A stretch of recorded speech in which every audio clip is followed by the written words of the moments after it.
قربانی کا جانور لینے جائیں تو کون سی احتیاطیں کریں؟ ہمیں پتہ نہیں ہوتا، ہم صرف دانت کو دیکھتے ہیں کہ دانت کا دیکھنا بھی ضروری ہے، ٹھیک ہے، ہم صرف دانتوں کو نہ دیکھیں، ہاں دانتوں کو دیکھنا ضروری ہے، اور بھی بہت ساری چیزیں ہیں۔ جب ہم منڈی جائیں جانور خریدنے تو ان کی بھی احتیاطیں کرنا ضروری ہے۔ مثلا اگر کسی جانور کی ناک کٹی ہوئی ہے تو ایسے جانور کی قربانی قبول نہیں ہوتی۔ جانور ایسے ہوتے ہیں ان کے کان چھوٹے ہوتے ہیں تو ایسے جانور کی قربانی جائز ہے۔ اسی طرح اگر کسی جانور کے کان پر زخم ہے اور اس کان کے 3 حصے کیے جائیں اور ایک حصے سے کم کان میں زخم ہے، کان کٹا ہوا ہے، 1/3 اگر اتنا کان اس کا خراب ہے تو ایسے جانور کی بھی قربانی جائز نہیں ہوتی۔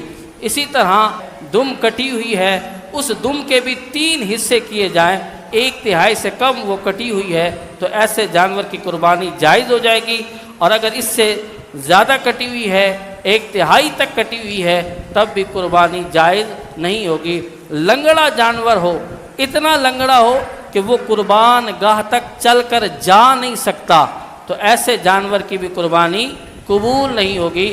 تھوڑا بہت لنگڑا پن ہے تو مجبوری ہے، اب آپ جانور وہی مل رہا ہے تو خرید سکتے ہیں، قربانی ہو جائے گی۔ بہتر پھر بھی یہی ہے کہ جو بالکل عیب سے پاک ہو ایسے جانور کی قربانی کی جائے۔ اسی طرح 1-2 دانت اس کے ٹوٹے ہوئے ہیں تو ایسے جانور کی قربانی جائز ہو جاتی ہے۔ ہاں اتنے دانت ٹوٹے ہوئے ہیں کہ وہ جو کھاتا ہے اس کو وہ چر بھی نہیں سکتا، اتنے دانت ٹوٹے ہوئے ہیں تو علماء بیان کرتے ہیں ایسے جانور کی بھی قربانی قبول نہیں ہوتی۔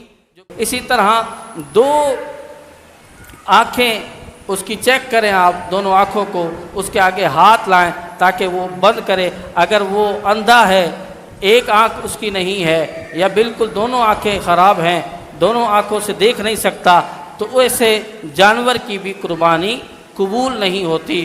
اسی طرح وہ اتنا کمزور ہے کہ اس پر مغز ہی نہیں ہے، گودا ہی نہیں ہے تو ایسے جانور کی بھی قربانی قبول نہیں ہے۔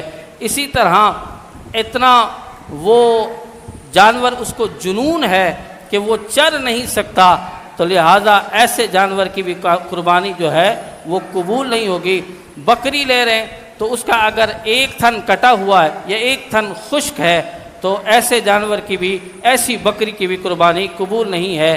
اور گائے کے 2 تھن اگر اس کے خشک ہیں، 2 تھن اس کے اگر خشک ہیں یا 2 تھن کٹے ہوئے ہیں تو پھر ایسے جانور کی قربانی قبول نہیں ہوگی۔ تو لہٰذا یہ احتیاطیں ہیں تو یہ احتیاطیں لازمی کریں۔